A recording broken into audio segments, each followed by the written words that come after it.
the theme of Wiser, the call to practical holiness.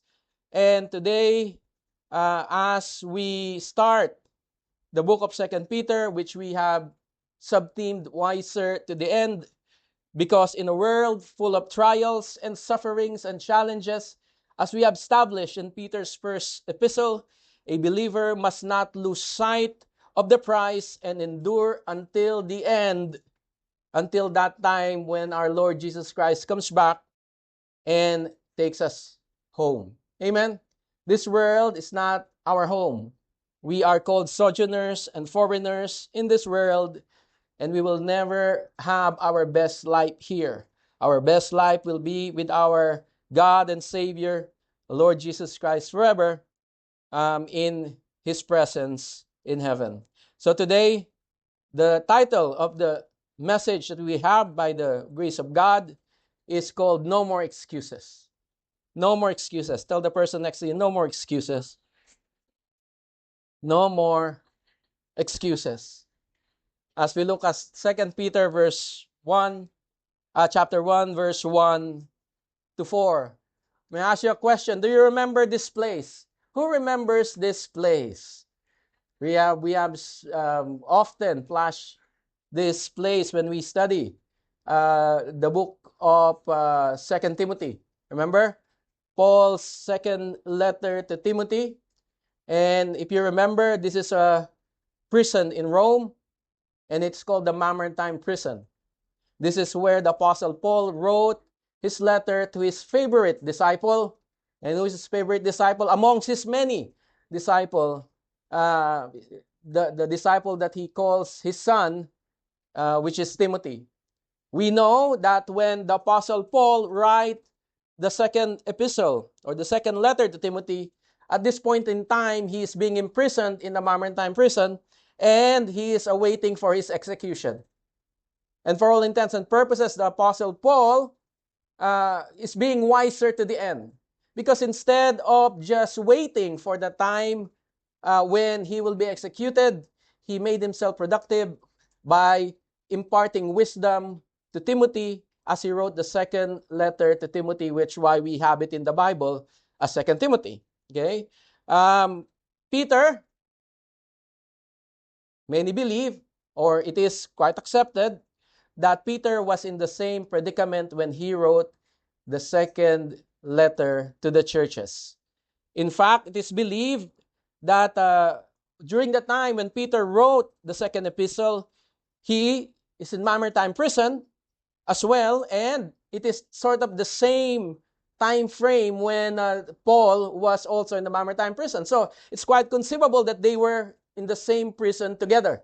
Maybe a different cell, but maybe the same prison. Or maybe they have missed each other a couple of months. But it is believed that the book of 2 Peter was also written around 64 to 68 AD, the same time when 2 Timothy was written. This is still the time when Nero was the emperor, and as Nero being the emperor, there's still great danger to the believers and followers of the Lord Jesus Christ.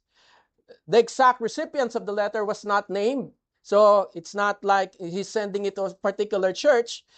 He did not name who the recipients are, but as Paul wrote 2 Timothy as his last will and testament, this is Peter's last will and testament, maybe sharing the wisdom to all churches.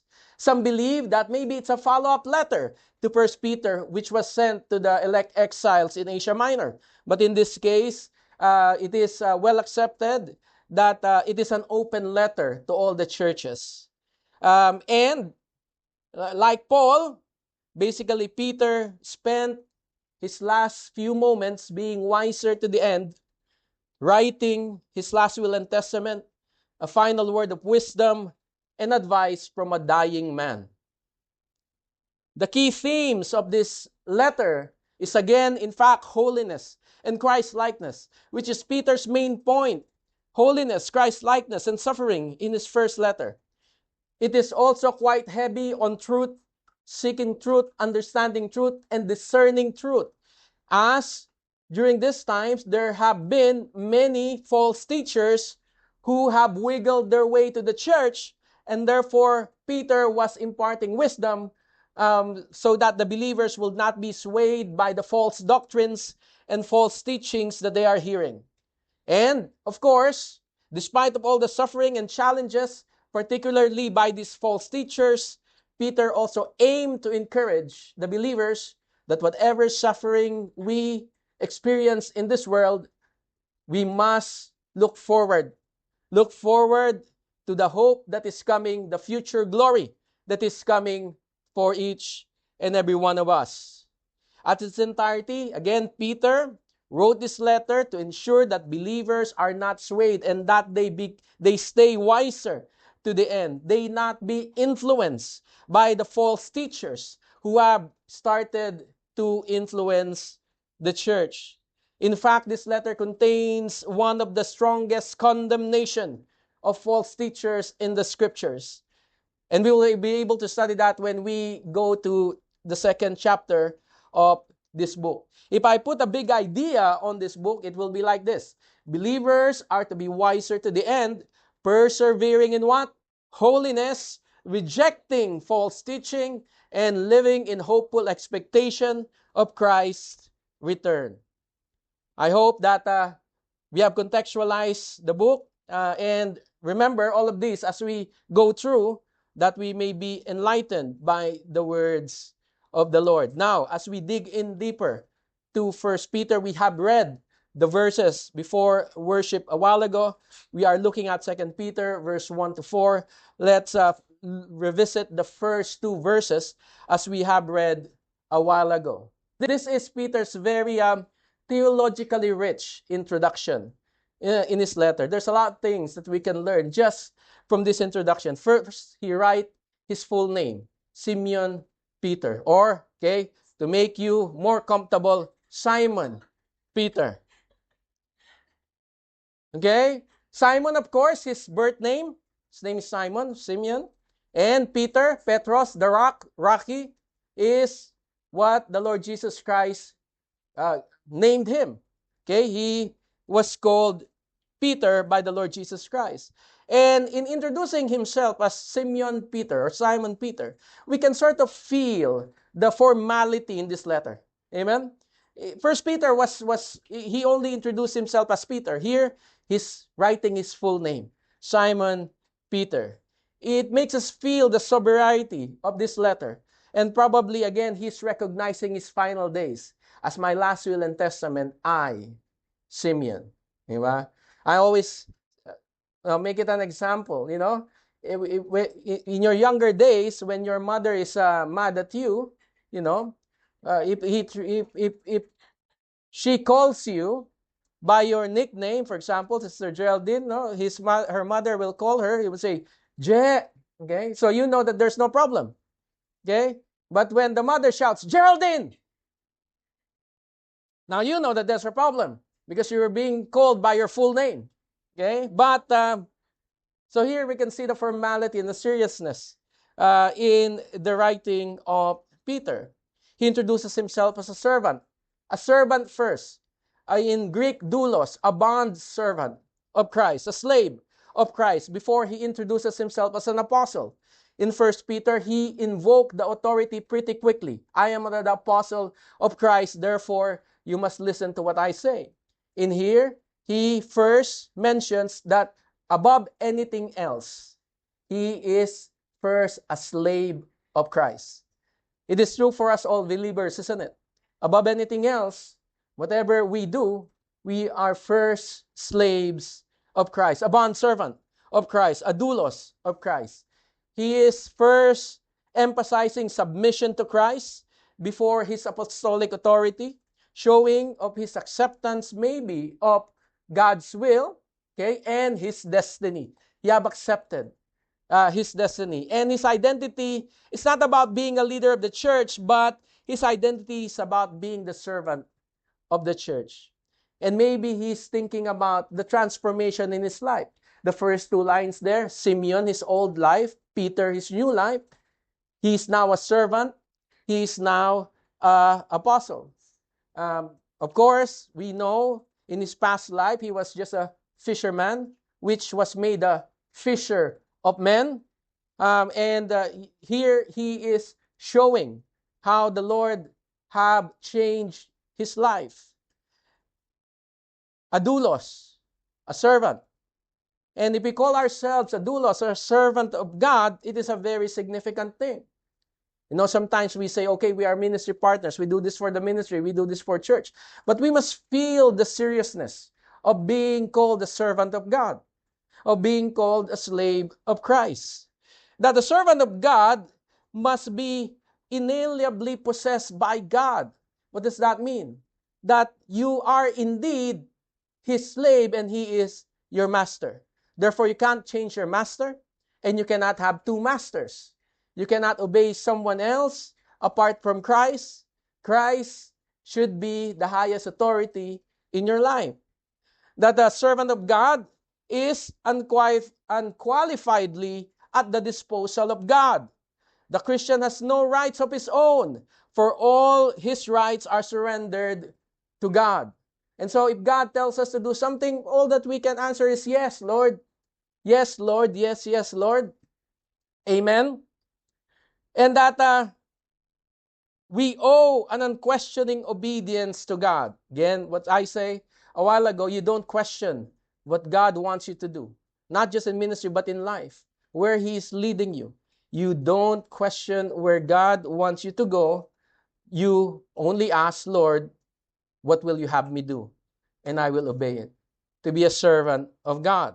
And that we must be constantly in service of God. Therefore, we cannot compartmentalize our lives. Amen?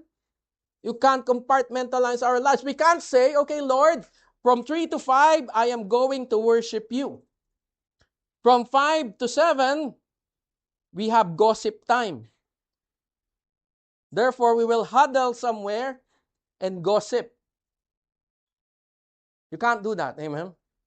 It has to be 24/7 under the authority of Christ. Amen? To obey Christ fully. We no longer compartmentalize our lives. And again, as slave is not a title for us as well. It's not a title, it's a reality for a believer. Amen? It's a reality for a believer. And this letter, again, an open letter to everyone, as he mentioned here, who have obtained a faith. In other translation, it says, who have received the faith, emphasizing that saving faith is fundamentally a gift of God's grace. We are saved not because of our works. We are saved not because of what we've done. We are saved not because of our skills or what we owe or who we know. We are saved because God graced us with faith to believe and accept.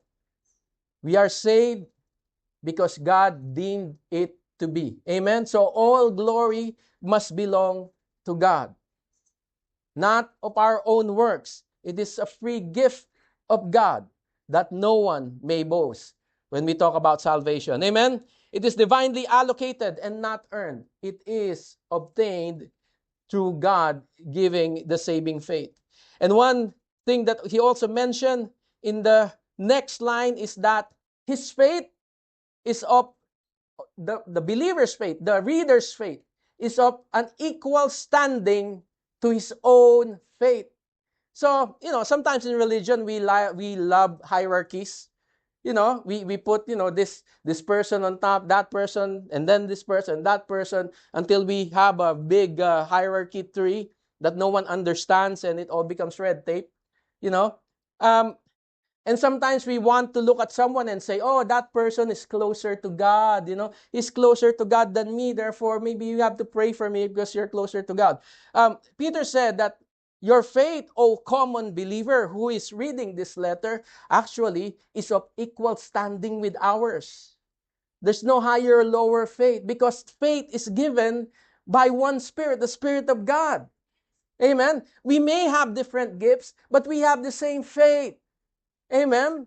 So you have the same faith. You have the relationship with God. You are close to God. You have the power to be able to come to God. and that He will listen to you. And so, as we look at this fact, we must, and it must give us confidence that we can come to God and God will listen. Amen. He will not have you go to another person. Oh, pray to that person first, or pray to that person, or ask that person to pray for you. No. You can directly go to God because Jesus Christ even directly went so that we may have a relationship with Him. And this is one argument that He also shut down. For our God and Savior, Jesus Christ. Much like what Paul told Titus in Titus 2:13, he called Jesus Christ God and Savior, establishing the true nature of our Lord Jesus Christ. Again, it's ironic even this day that this is still an argument amongst many other religions, the nature of Jesus Christ, but Peter makes it plain, the nature of Jesus Christ, our God and Savior. But on the next line, you know, another interesting that he said, when he gave his exhortation, may grace and peace be multiplied to you in the knowledge of God and of Jesus our Lord. May grace and peace be multiplied to you in the knowledge of God and Jesus our Lord. Here, he separated now the two, separating God and the Lord Jesus Christ, because here he is referring to God the Father and then to Jesus Christ. He is invoking here the Trinity. He called Jesus God on the first line, and then he called the Father God on the second line, meaning imposing and invoking on the Trinity, which is the Father, the Son, and the Spirit, being God, one God, three persons. Amen? This is one of the key foundations of our faith. For us, this is the belief. Amen? Being Jesus as God, the existence of the Trinity. Faith is a gift because of what Jesus Christ had done. These are the major doctrines that we believe in. Amen? And so we can just see in Peter's very theologically rich introduction to his letter, again, giving the believers some truths that they can use to discern all the false teachings that they have been hearing within the church during those days. Amen? For us, it is to understand this, and it is for us to stand on it as well. As we know, there are many false religions which are around, and we must be able to discern what is true. Now, indeed, no one can fully grasp the nature of God nor the mystery of our salvation. Our minds are simply not complex enough or complicated enough or big enough to be able to process truth. In fact, God uses divine accommodation whenever He talks to us. God stoops down to our level and communicates in human language, in concepts and illustrations that we will understand, so that we, people of finite understanding, will be able to grasp His words. Amen? But again, whatever knowledge we need in this life, He has given to us through the divine revelation of the Scripture. In fact, this is Peter's next important point in this introduction that we are studying today. And this is the truth that we all need to understand and live by, that God has given us everything that we need. God has given us everything that we need. Amen? 2 Peter 1:3 says, His divine power has granted us what? Some things? No? A few things? No? He has granted us what? All things that pertain to life and godliness through the knowledge of Him who called us to His own glory and excellence. We might not fully grasp Him, yes, but everything that we need in this life, He has already given. That is everything that we need for life and godliness. The New Living Translation translate this more straightforwardly. He said, God has given us everything we need for living a godly life. Now, for those quote-unquote believers who really are not believers, maybe this is something that is, it is not something that they expect, because they have been promised a different thing. They have been promised health. They have been promised wealth. They have been promised fame or comfort. People told them that when you receive Jesus Christ, everything will work out fine in your life. You will have everything that you need. But the everything there is to live a life of worldliness. But this is not the truth of the scripture. What the God had given us, the everything we need, is not for worldliness, but to live a life of godliness. And you understand the difference between worldliness and godliness, it is as far as the north to the south. Amen? Worldliness and godliness will not be the same. And we have been given everything that we need for godliness' sake. Sometimes God might even find health, wealth, fame, or comfort to be unhelpful or sometimes detrimental to a life of a believer. And sometimes He may allow suffering because that will be beneficial to the believer. Amen? And therefore we accept it all, whatever God wills in our life. But instead, we must understand that the empowerment that God had given is for life, meaning for spiritual vitality and growth, meaning for spiritual dynamism, ethical dynamic, which transforms the inner being, empowers the inner being to change, and godliness, simply godlikeness, to be like God. Not saying that you will perform miracles and create worlds. Godlikeness meaning seeking to live as Christ lived, as He walked this earth as the God-man. That is Christ-likeness. Jesus Christ is our role model. Amen? And whenever we want to find someone to model our life, it's always and will always be the Lord Jesus Christ. Amen? Not a pastor, not a preacher, not whoever else, not a spiritual leader, the Lord Jesus Christ Himself. Amen? That means that God has given us everything that we need to live a life that God has intended for us to live, the way He had intended Adam and Eve to live in harmony with Himself and with each other before they were tempted by Satan's counterfeit and before they fell. He has given us the empowerment to be able to live like Jesus did, to think, to talk, to behave, to interact, to care like Jesus did. Amen? And when Peter says everything, he means something. He means everything. Nothing needs to be added. There's no exceptions. He has given us the empowerment to grow spiritually. He has given us the empowerment to live a godly life. He has given us the power to resist the enemy's temptation. He has given us the power to share the gospel and to persevere in the faith, being wiser to the end. We have everything that we need. Amen? However, sometimes we do not take advantage of what we have because we do not know what we have. We're like millionaires living like beggars in this world. We are like a man who received an inheritance of millions of dollars, but never opened the letter informing him of his inheritance.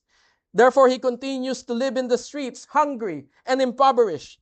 The problem is not the lack of provision. The problem is the ignorance of what he possessed. Amen? Many Christians live spiritually defeated lives, not because God has withheld power, but because they fail to appropriate what He has already been provided in Christ. Therefore, we must understand the power that we have. So to not miss out, Peter gives us a way to tap to this power. And how do we do this? How do we use this power that is given to us? Through the knowledge of Him who had called us to His own glory and excellence. Now, the Greek of knowledge here is called epignosis, which is not indicative of intellectual understanding alone. It is not indicative of knowing truth alone. It means a full, personal, and I like that word, experiential knowledge of Christ. This knowledge is gained through relationship, fellowship, and experience, not simply intellectual understanding. It's not just about reading the Bible, but it's applying the Word of God in our life and experiencing Him daily, His presence, His power as we obey His command. You will only experience Him if you are committing to fully obey. The false teachers claim to possess superior knowledge, and many false religions even trains their minions for a debate. But we don't do that because it's not about the head knowledge. It's about experiential, relational knowledge with Christ. Peter counters this by saying spiritual power comes from authentic knowledge of understanding Christ Himself. So Christian growth is not about more information. Christian growth is not about secret insights. Christian growth is not about mystical experience, but it is a deeper experiential knowledge of Jesus Christ. So if I ask you, do you know Jesus? The answer should not just be based on your intellectual knowledge of Christ. Because if you ask people outside who don't have relationship with Christ, whether they know Jesus or not, probably you will receive an answer of yes. But they know Him by name, but not personally. Knowledge is a result of our obedience. Experiential knowledge is our result of our experience with God. The more you experience God, the more you will trust God. Amen? The more you trust God, the more you will submit to God. The more you submit to God, the more you understand His heart. The more you understand His heart, the more you fall in love with Him. And the more you fall in love with Him, the more you want to please Him, the more you want to obey Him. Experiential knowledge in Christ. And this knowledge allows us to live a godly life. The Christian life is not sustained by what we know about Christ, but by how deeply we know Christ Himself. If I give you a key insight on this, it is this statement. Through the ever-deepening knowledge of Christ, God's divine power supplies everything necessary for spiritual life and practical godliness. That's why we always say in this year, the fear of the Lord is the beginning of wisdom. And the second part, which we sometimes don't read, the knowledge of the Holy One is insight. The knowledge of the Holy One, knowing Christ, produces spiritual life, and spiritual life produces godliness. The more you know Jesus, the more you would want to be like Jesus. Amen? Let's do a case study. It's always good to have a case study. Let's look at a case study in the life of a guy called Joshua. Amen? You know, when Moses died, it is now time for the Israelites to enter the promised land because the Lord told Moses that he will never enter the promised land. So during the time of his death, it basically ushered the time for the Israelites to enter the promised land, which is Canaan. And God commanded Joshua to lead the people of Israel through it. Look at what the Lord had told Joshua in Joshua 1:1-2. After the death of Moses, the Lord's servant, the Lord spoke to Joshua, son of Nun, Moses' assistant. He said, Moses, my servant, is dead. Therefore, the time has come for you to lead these people, the Israelites, across the Jordan River into the land that I'm giving them. Do you think, based on what God had told Joshua here, Do you think this is a great task or small task? It is a great task, isn't it? And if I'm Joshua, and believe me, I've been in this place before, you know, I may be inclined to tell the Lord, Lord, I respectfully decline the offer. Because he should have known he's been Moses' assistant. He should have known all the headaches coming his way, all the burdens that came to Moses because of him being appointed as leaders of the Israelites. We know how the Israelites back then complained in the wilderness, and that how they kept rebelling against God, even though God had time and time again showed them how He cared for them. However, if indeed God talks to you, you might probably say yes and amen. Okay? So Joshua, of course, would have accepted the calling, but I don't know how confident he really felt at this point. Amen? He might have answered a reluctant yes. Okay? He might have answered a reluctant yes. Okay? They complain, and it is such a burden for the leader, all these complaints. However, out of God's goodness, He reminded Joshua of some of the promises that He had given Moses. Look at some of the remaining verses in Joshua chapter 1. I promise you what I promised Moses. Okay, Joshua, accept this calling. I promise you what I promised Moses. Wherever you set foot, you will be on the land that I've given you. No one will be able to stand against you as long as you live, for I will be with you as I was with Moses. I will not fail you. I will not abandon you. This is my command. Be strong and courageous. Do not be afraid or discouraged, for the Lord your God is with you wherever you go. Now, Joshua might have answered the reluctant yes. But after the Lord followed up and said, this is what I'm going to do for you. This is what I will give you. I will give you everything that you need for this calling. Do you think Joshua's confidence rose? I think so. Now, Joshua should be feeling, invulnerable at this point. I can do all things through Christ who strengthens me. I think Joshua would have felt very victorious at this point. Amen? Joshua could have developed this undying confidence, and he said, Lord, yes, okay, let's go to Jericho. Let us conquer Jericho. Okay, but after Jericho, there's another, and another, and another. And sometimes we humans, we lack faith so easily. The moment setback happens, our faith can easily crumble. The moment something wrong happens or any delays, our confidence can easily be moved. Our faith can easily be shaken.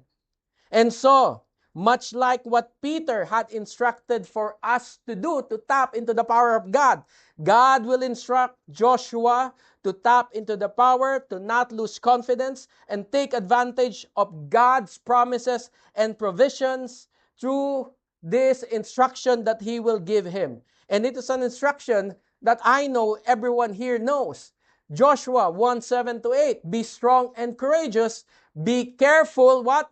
To obey all the instructions Moses gave you. Do not deviate from them, turning either to the right or to the left. Then you will be successful in everything you do. Study this book of instruction continually. Meditate on it day and night, so you will be sure to obey everything written in it. Only then will you prosper and succeed in all that you do.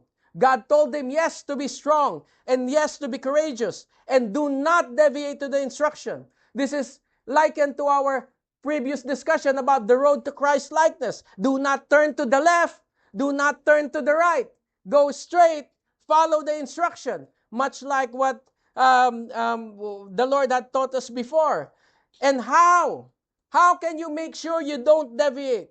How can you make sure you consistently obey? It is written, study this book of instruction continually, meditate on it day and night. Now, I know oftentimes when we read this passage, we look at it with our religious eyes. We look at it with our legalistic eyes. We read it and say, yes, okay, I have read the Bible in the morning. I must read it in the afternoon, and I'm going to read it at night. Okay? Check, check, check. Sometimes we look at this and we say, oh yeah, okay, I've done it. I've done it because I've checked the box. You know? So you choose the shortest verses in the Bible. Okay? Jesus wept. Okay? As long as I did, I'm trying to meditate on it day and night. Okay? So when we try to do this, we end up being able to do it. And when we are able to meditate on the scripture day and night, we feel like we're better than anyone else. You know, you can easily go to someone and ask them, hey, have you meditated on the scripture day and night? You know, this week I've meditated on the scripture day and night. Yeah. And if you're not able to do it, you feel like you are not worthy. You feel like you're not empowered. You feel like you are weak, and so you give up. I can only meditate on it at night. And sometimes when I'm meditating at night, I fall asleep. And so I continue it to the day. So I meditate on it night and day. But what I want you to observe is this. I want you to observe and understand the absolute practicality of these words to Joshua, because it is the same thing for each and every one of us. This is given to him as a means of guiding him through the promised land. To him, this is life and death. If he does not read the instructions, he might lead his army to defeat. If he doesn't meditate on God's promise, he might second guess himself and must feel inadequate. If he don't know the direction, how can he obey? That's why they need to continue to study. Amen? So similarly, this is the practicality of God's word in our life. How will we know what to obey if we don't know what the command? Amen? How can we know which road to take if we don't read the map? How do we know to glorify God in our lives if we don't even understand His heart? So when God told Joshua, meditate on it day and night, it is actually for you, life or death. Same with each and every one of us. Neglect God's word and it will be death. Amen? How will you experience God if you neglect His words? Amen? This is how we get both intellectual and experiential knowledge of God. That's why He told Joshua, if you do this, you will be successful. If you do this, you will prosper and succeed in everything that you do. It's not spiritual magic, because if you don't follow the instructions, you will not succeed.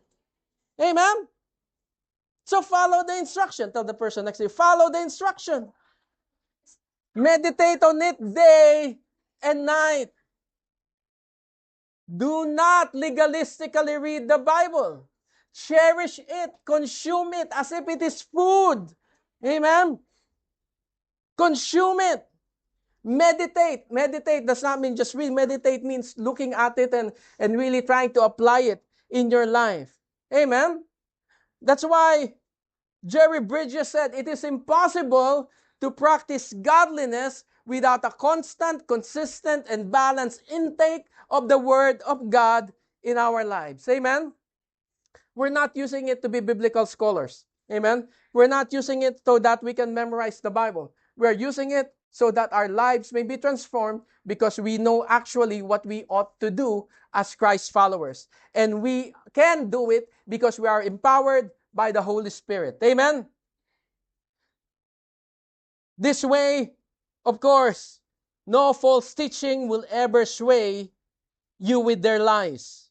So, if you want to tap into God's power and live a victorious life, you have everything that you need. You need to crave for God's word. You need to long for pure spiritual milk. You need to cherish God's word and His instruction to improve your experiential knowledge of God. Look at what Joshua did. Just to continue our story. as the Lord had commanded his servant Moses. So Moses commanded Joshua, and Joshua did as he was told. Did he obey? Yes.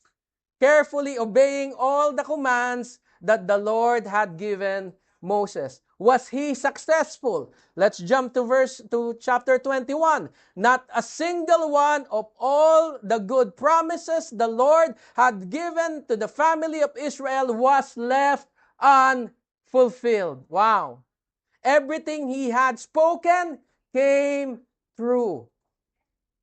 Amen. You know God's promises in your life. You want them to come true? Obey. How can you obey? Meditate on the word day and night.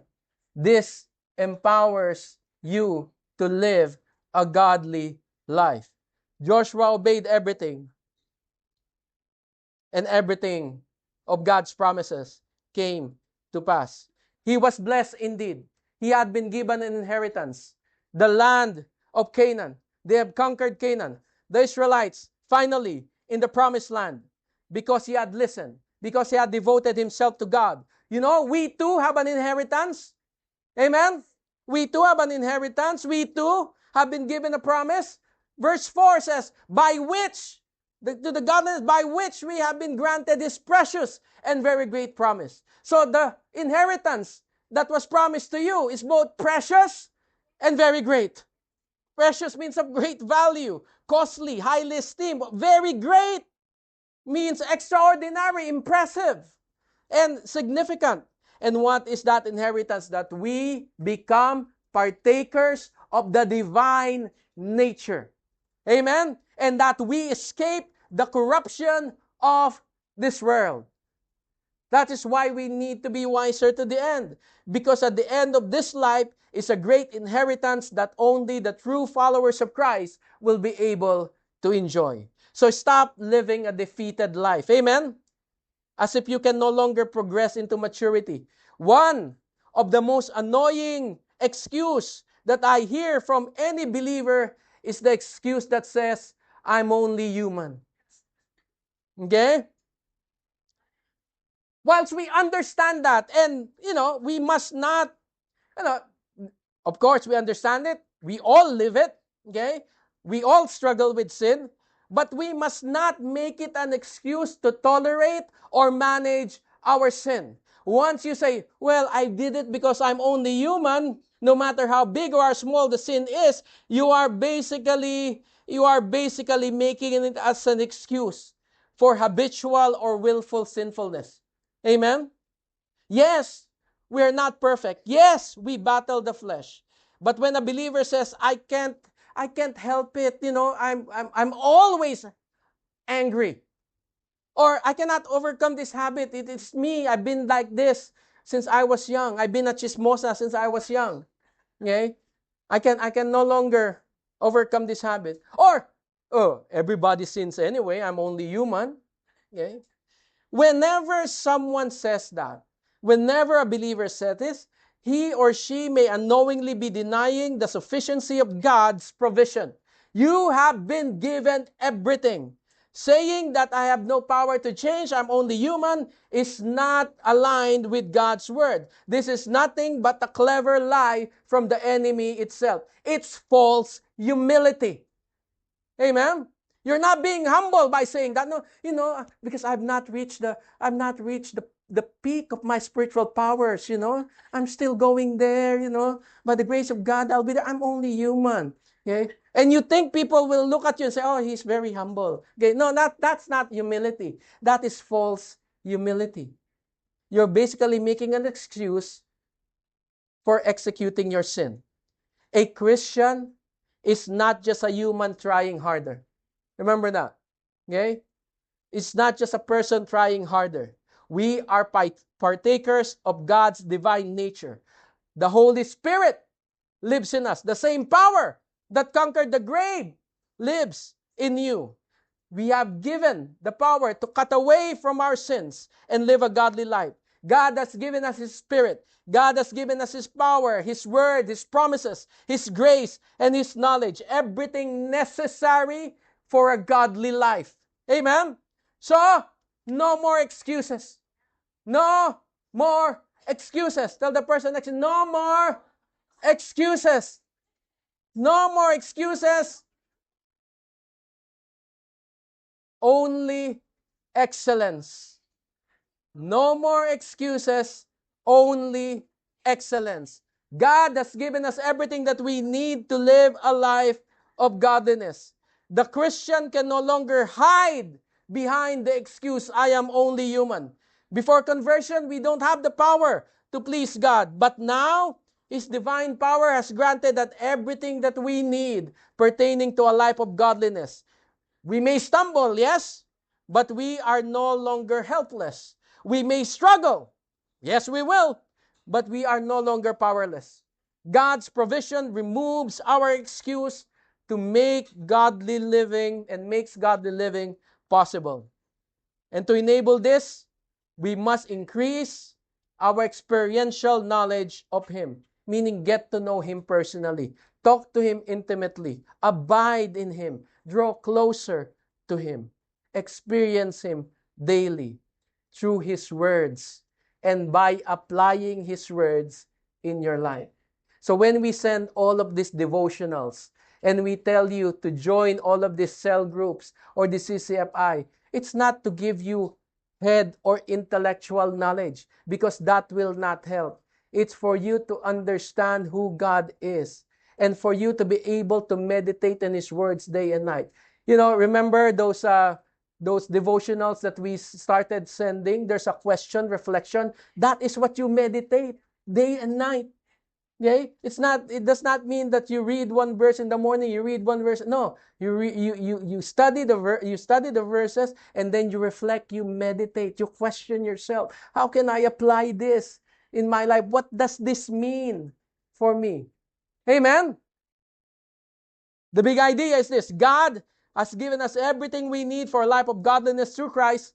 Therefore, we have no more excuse, only the opportunity to pursue excellence, obedience, and spiritual maturity. No more excuses, only excellence. So stop focusing on what you lack and start walking with God who had provided you with everything that you need. Deepen your knowledge of Christ. Trust His promises. Obey His words. And courageously pursue a life that reflects His character. Call to action. Some things that we can do. Number one, identify your excuse. What is your common excuse to not obey God?